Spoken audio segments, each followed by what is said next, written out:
Êxodo capítulo 5, verso 1 diz assim: E depois foram Moisés e Arão e disseram a Faraó: Assim diz o Senhor Deus de Israel: Deixar ir o meu povo para que me celebre uma festa no deserto. Mas Faraó disse: Quem é o Senhor cuja voz eu ouvirei para deixar ir Israel? Não conheço o Senhor e nem tampouco deixarei ir Israel. Diz o verso 3: E eles disseram: O Deus dos hebreus nos encontrou, portanto deixe-nos agora ir, caminho de 3 dias ao deserto, para que ofereçamos sacrifícios ao Senhor, e Ele não venha sobre nós com pestilências ou com espada. Então disse-lhes o rei do Egito: Moisés e Arão, por que fazeis cessar o povo das suas obras? Ide a vossas cargas. E disse também Faraó: Eis que o povo da terra já é muito, e vós o fazeis abandonar as suas cargas. Olha, aí passa para um outro ponto no verso 6. Faraó aflige os israelitas. Portanto deu ordem Faraó naquele mesmo dia aos exatores do povo e aos seus oficiais, dizendo: Daqui em diante não torneis a dar palha ao povo para fazer tijolos, como fizeste ontem e anteontem.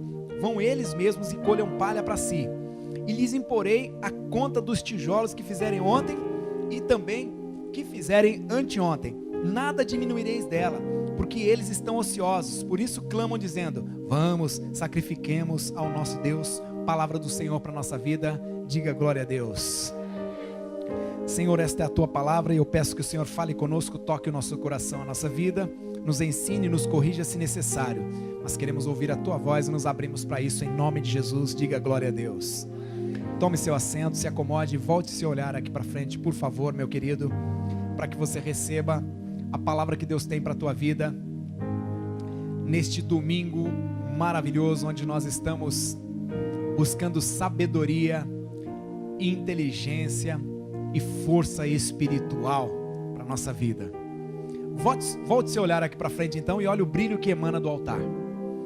Queridos, nós vemos aqui uma narrativa de um início de uma trajetória muito intensa, um embate entre Moisés e Faraó, o rei do Egito. Moisés representando um grupo muito grande de pessoas, os israelitas, que eram escravos no Egito. Faraó representando então os egípcios, a força dominadora sobre os israelitas. Queridos, esta palavra tem que ser entendida logo de início, para que nós possamos receber a revelação. O Egito aqui representa o mundo, representa a escravidão que o inimigo submete às pessoas. Hoje nós tivemos um batismo e eu estava explicando a respeito do que é o mundo, segundo a palavra. Quando a Bíblia fala de mundo, não fala do mundo geográfico, do globo terrestre. A Bíblia fala de mundo, ou chama mundo, tudo aquilo que é contrário à vontade de Deus, todas as práticas pecaminosas, o estilo de vida diante de Deus, é o estilo de vida chamado mundano. Então aqui, o Egito representa o estilo mundano de ser, ou representa o mundo como uma escravidão. A figura de Faraó aqui representa Satanás e seus demônios. A figura de Israel representa aqui a igreja, representa a mim e a você. E a figura aqui de Moisés representa o nosso grande intercessor, que luta constantemente a nosso favor para nos tornar livres e livres de verdade. Posso ouvir um glória a Deus, hein? Queridos, aqui nós vemos uma narrativa onde Moisés chega diante de Faraó, impelido por Deus, ou debaixo de uma ordem de Deus, e diz assim: Faraó, eu quero que você liberte o povo de Israel. Eu quero que você nos libere, para nós irmos distante daqui e no deserto pudermos, para que nós possamos adorar a Deus. E Faraó olha para eles e fala assim: por que eu tenho que liberar vocês? Por que razão? Redobre sua atenção, querido. disse assim: eu não tenho motivo nenhum para liberar vocês. Eu vou fazer o contrário. O faraó disse assim: olha, ao invés de liberar vocês, eu vou aumentar o serviço de vocês. Vamos falar numa linguagem bem nossa.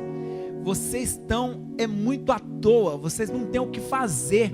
Por isso que vocês estão inventando esse negócio de ir para o deserto adorar a Deus. Eu vou aumentar o serviço para vocês. Aí a gente leu aqui, ó, que Faraó falou assim: olha, a partir de hoje, para vocês produzir tijolos, vocês recebiam as palhas ali no local de produzir os tijolos. Só que a partir de hoje vocês não vão receber a palha, vocês vão ter que buscar a palha e produzir os tijolos. E detalhe, vocês vão ter que produzir a mesma quantidade que vocês produziam. Vocês vão trabalhar mais agora. Então, na verdade, quando Moisés chegou e pediu a liberdade deles, Faraó acarretou mais ainda para que eles não pudessem servir a Deus. Queridos, qual é a revelação para a nossa vida? É que a primeira coisa que o Satanás está tentando tirar da nossa vida, está tentando tocar em nossa vida, é no nosso tempo. Quantas pessoas que têm desistido da sua caminhada espiritual, têm desistido de andar na presença de Deus, porque ela alega o seguinte: eu não tenho tempo, ou eu tenho pouco tempo, ou não dá tempo de servir a Deus. Quantas pessoas que estão ficando pelo caminho, porque a exemplo do que Faraó fez aqui, o inimigo muitas vezes ele coloca situações na sua vida que você pensa que está vindo até de Deus, mas na verdade é para roubar o seu tempo com Deus, é para te tirar da presença dele. Moisés então ele pediu para que eles pudessem sair do Egito para fazer um culto a Deus. Faraó disse: nós vamos fazer o contrário, eu vou diminuir seu tempo para você não adorar a Deus. O que acontece muitas vezes com a nossa vida é exatamente isso, querido. A gente pensa assim: ah, Deus abriu uma porta para mim, é uma hora extra a mais que eu vou fazer. Ai, Deus me preparou para eu conseguir fazer um curso a mais agora, e eu vou estudar um pouco mais, vou me preparar um pouco mais, e daqui a pouco você se pega sem tempo de servir a Deus. Existe uma estatística aí onde um grande percentual, eu não me lembro exatamente o número, mas coisa em torno de 70% a 80%, já faz um tempinho que eu vi essa pesquisa, de pessoas que elas, no momento em que ingressam na faculdade, existe um percentual muito grande de pessoas que deixam de servir a Deus. Por quê? Porque ela arruma tanta coisa para fazer em torno daquele curso, e infelizmente, a gente sabe que essa estatística é verdadeira, porque certamente você conhece alguém que começou a estudar, e depois que ela começou a estudar, ela parou de servir a Deus, ela se distanciou.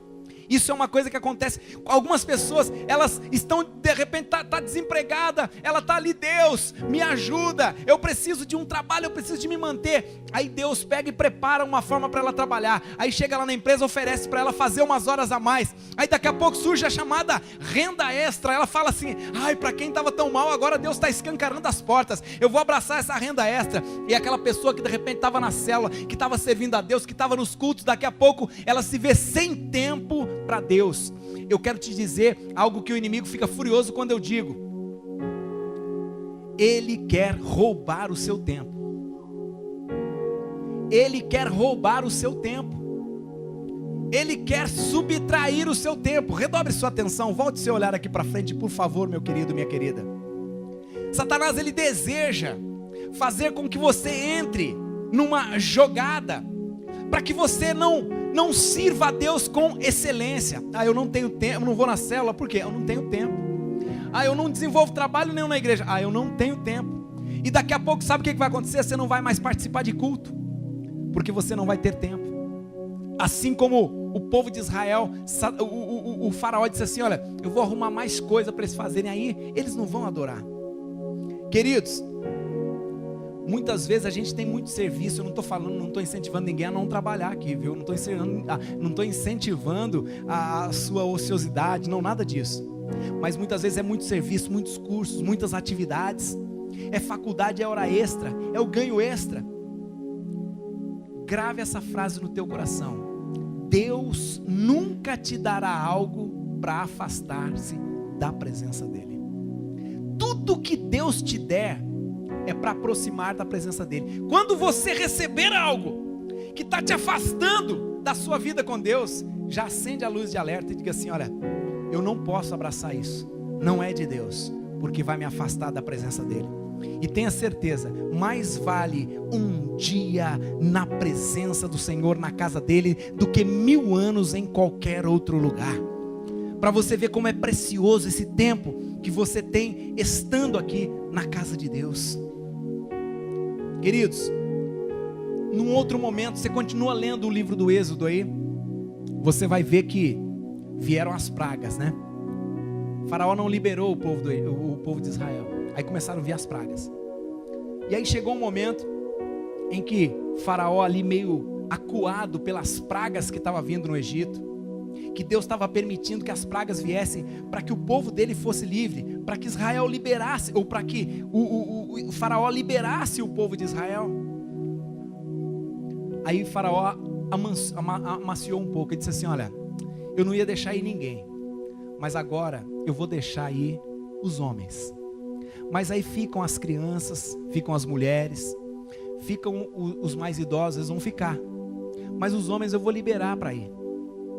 Moisés disse assim: olha, não, Senhor, eu não aceito, eu quero que libere todo mundo. Eu não aceito que fique mulher, nem criança e nem idosos. Nós vamos todos embora. Sabe qual a revelação dessa palavra aqui? É que muitas vezes o inimigo coloca no nosso coração: eu estando servindo a Deus na minha casa, já está bom. Minha família não precisa não. Ou então a minha família é difícil, eles não convertem mesmo. Quero te dizer uma coisa nessa noite, queridos. Você tem que estar a todo momento orando pelos seus familiares, por aqueles que não foram atingidos ainda por Jesus. Nas oportunidades que você tiver, você tem que falar, lançar a boa semente. Pastor, mas eles não vêm na igreja. Quero te dar uma excelente notícia. Aqui na igreja nós temos as células. Você pode abrir a sua casa para uma célula, e lá naquela célula a sua família ser evangelizada, a sua família ser atingida por Deus. Para quem estava em dúvida aí: pastor, eu estava querendo que Deus falasse comigo, se é ou não para abrir minha casa para uma célula. Deus está falando para você: a tua casa será um celeiro de bênçãos. Você já viu alguém se converter numa célula na própria casa? Eu vou dar um exemplo aqui. Meu sogro, pai da pastora aqui, ele viveu a vida inteira distante de Deus, um homem que viveu distante mesmo do Senhor, e aconteceu que uma célula foi iniciada na casa dele, foi aberta a porta para que fosse feita uma célula. Ele aceitou Jesus, se converteu, foi liberto dos vícios, se batizou e está fiel servindo ao Senhor, aleluia. E detalhe, né, está salvo e vai para o céu. Isso é maravilhoso, isso é lindo. Querido, se você está aí, de repente o inimigo diz: olha, você servindo já está bom, você ora todo domingo pela sua família, você estende as mãos e abençoa a sua família, isso não é o suficiente. Deus não quer que você vá para o céu sozinho, não. Deus não quer que você vá e a sua família fique em casa, fique aqui, não. Deus quer ver, chegando no domingo, todo mundo lá tomando banho, todo mundo se ajeitando, passando gel no cabelo, né? No meu caso não tem como, né? Mas todo mundo dando aquela ajeitada para vir para o culto e comentando ali sobre o que vai acontecer naquela noite. Deus quer ver a tua casa salva em nome de Jesus. É por isso que Josué, ele não falou assim: eu vou servir ao Senhor. Ele disse assim: olha, eu e a minha casa, nós serviremos ao Senhor. Essa palavra profética tem que ser dita todos os dias. Você e a sua casa vão servir ao Senhor. Se você recebe essa profecia, levanta a tua mão para o céu. Você e a sua casa servirão ao Senhor. Você vai conquistar os seus irmãos, vai conquistar os seus pais, os seus primos, os seus tios, todos aqueles que têm grau de parentesco serão atingidos através da sua vida. Recebe essa palavra aí em nome do Senhor Jesus, aleluia. Faraó disse assim: olha, vocês podem ir, mas deixa a família escrava. Moisés falou assim: não, nós só vamos se for todo mundo. Aleluia. Diga isso todos os dias para o inimigo: eu quero é toda a minha família na presença de Deus. Não abro mão de ninguém. Ai, pastor, mas eu vou falar para o senhor, tem uma pessoa lá que só Deus na causa. É por isso que eu estou te chamando, para colocar Deus na causa mesmo. Tem uma pessoa lá, pastor, que só Jesus. É por isso que eu estou falando, é Jesus mesmo na vida dele. Amém ou não? Aí, mais para frente, Faraó pega e ele fala assim: então tá bom.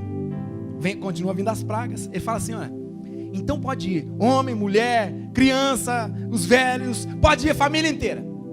Só que o gado e as ovelhas vai ficar. O que vocês têm de gado e ovelha não vai. Aí Moisés olha para ele e fala assim: assim também para mim não serve.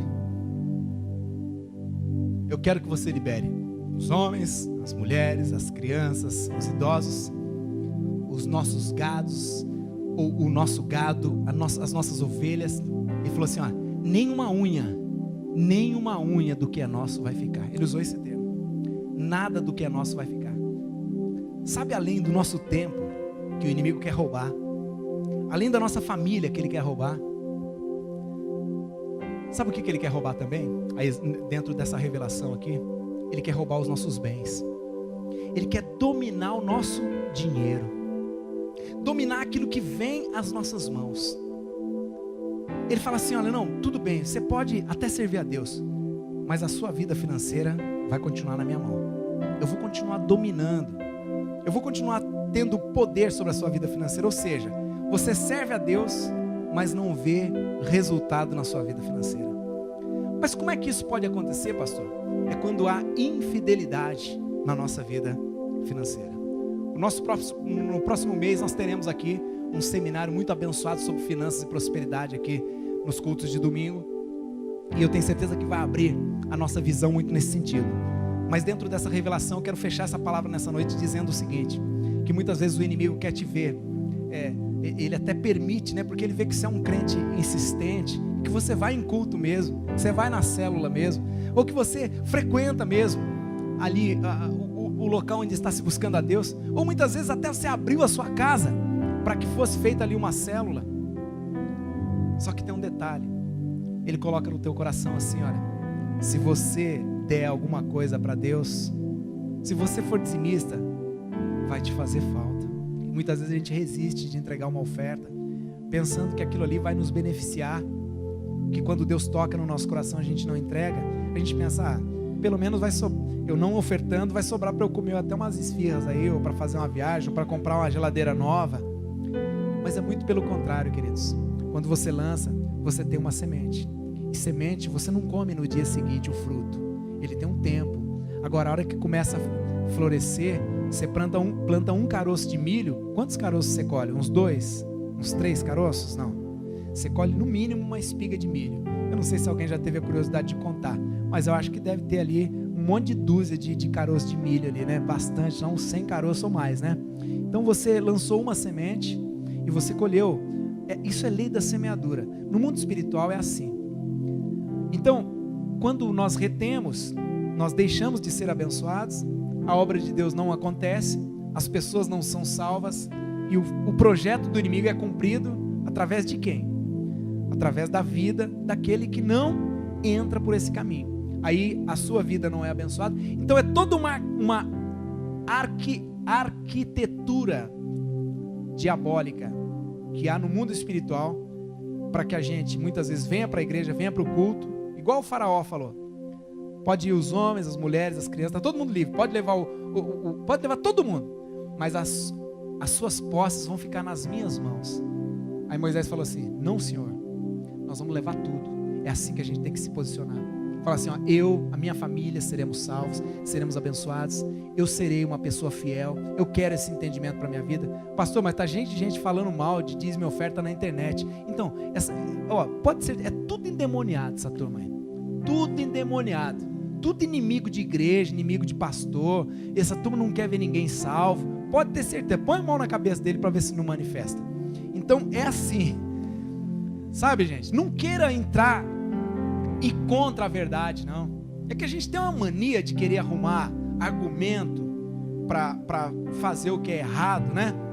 Então tem gente que fala, eu bebo um vinho porque está escrito ali na Bíblia que eu tenho que beber um vinho, que é bom para o meu estômago. Daqui a pouco vira alcoólatra. Eu digo a você, não bebe vinho, nem cerveja, nem pinga, nem nada, porque isso aí vai te prejudicar, isso vai te viciar, isso vai te destruir. Não procura coisa na palavra de Deus para te distanciar de Deus, não. Usa a palavra de Deus a teu favor, para te aproximar dele. Obedeça, pague o preço e viva intensamente. Agora o detalhe, queridos, o detalhe é que muita gente não quer pagar preço nenhum. Ele quer ver os resultados, quer ver as bênçãos, mas ele não quer fazer o que a Bíblia diz para ele fazer. Sabe o que aconteceu com o faraó? Deus foi apertando o cerco ali contra ele, né? até que veio a praga da morte dos primogênitos. E todas as famílias dos egípcios perderam o filho mais velho. O primeiro filho foi morto numa noite em que a morte passou no Egito. Só que tem um detalhe: no Egito moravam os egípcios e moravam os israelitas escravos, os egípcios os dominadores. E na noite em que o anjo da morte passou, o Senhor recomendou que na porta dos israelitas, falou só para eles, falou: o segredo vai ser o seguinte: vocês pegam um cordeiro, passa o sangue nas portas, porque quando o anjo da morte vinha para matar os primogênitos, era uma praga. Quando vir para matar, na porta que tiver o sangue, esse anjo da morte não vai entrar. Mas onde não tiver o sangue, o anjo vai entrar e vai matar o filho mais velho. No dia seguinte, queridos, foi um pranto só no Egito. Aquele monte de velório. Os meninos mais velhos, os primogênitos, as meninas mais velhas, tinha morrido tudo. Só que o povo de Israel estava celebrando. A morte não tinha atingido a vida deles. Sabe por quê, queridos? Quando nós cumprimos os propósitos de Deus, Deus guarda as coisas mais preciosas da nossa vida. O que eu tenho de mais precioso não é a minha casa, não é um imóvel que eu tenha alugado, não é o meu carro, não são os meus bens, as minhas roupas. O que eu tenho de mais precioso não é talvez uma condição de viajar, não é isso, não é a minha empresa, não. O que eu tenho de mais precioso é a minha família. Humanamente falando, são os meus filhos, é a minha esposa. O que eu tenho de precioso são esses filhos espirituais que estão aqui, olha, são as pessoas, é você. Isso sim é o que conta. Então, o que Deus está te trazendo nessa noite é o seguinte: não se apegue àquilo que é temporal e passageiro e que não tem valor. Dê valor ao que realmente importa.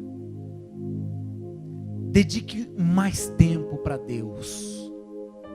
Ame a sua família. Ore por ela.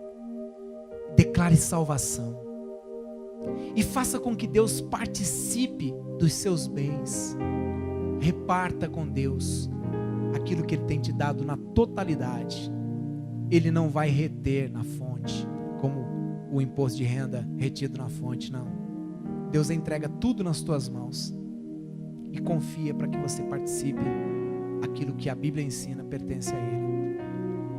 E aí você verá o sangue passado nos umbrais da sua porta. Toda morte, toda enfermidade, todo vício vai ser repreendido na sua casa e na sua família. Quem recebe, diga glória a Deus. Eu vou fechar só lendo esse trechinho do Salmo 91. Você quer acompanhar comigo? Quem é bom de Bíblia, abre aí no Salmo 91. É conhecido, né? Hoje é noite de Santa Ceia e a gente tem alguns minutos a mais, meu querido. Eu quero ler isso aqui para sua casa. Eu quero que você receba isso aí. Salmo 91.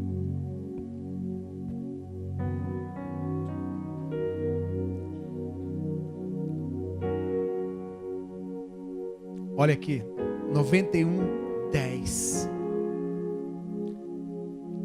Recebe, você pode segurar a Bíblia com a mão, aí levanta a outra assim, ó. E já vai recebendo. Nenhum mal te sucederá, nem praga alguma chegará à sua casa, porque o Senhor aos seus anjos dará ordem a respeito de você, para que esses anjos te guardem em todos os teus caminhos. Esses anjos te sustentarão nas suas mãos, para que você não tropece com o seu pé em nenhuma pedra. Pisarás o leão e a áspide, calcarás aos pés o filho do leão e da serpente, pois que tão encarecidamente me amou. Também, diz o Senhor, eu o livrá-lo-ei e pô-lo-ei num alto retiro, porque conheceu o meu nome. Ele diz assim, ó: você me invocará e eu te responderei. Estarei com você na sua angústia, te livrarei e te glorificarei. Te darei abundância de dias, ou seja, vou te dar muitos anos de vida e vou te mostrar a minha salvação. Aleluia!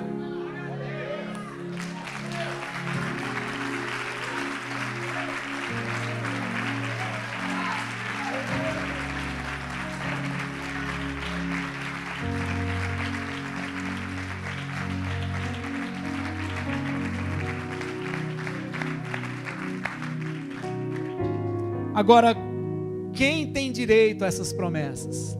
Está lá no versículo 1. Quem é? É aquele que habita no esconderijo do Altíssimo. À sombra do Onipotente ele descansará. Aquele que habita, não é Deus não, é você que habita no esconderijo do Altíssimo. Você está escondido em Deus. Vai vir assaltante para te roubar, só que ele não vai te ver, porque você está ali, ó, debaixo das asas do Senhor. Ele vai te errar. Toma posse disso. Em nome de Jesus. Viva esse livramento do Senhor. Viva na vontade de Deus. Em nome de Jesus nós vamos viver isso. Agora tem que estar escondido, descansando à sombra do Onipotente. Coloque-se em pé neste momento, em nome de Jesus.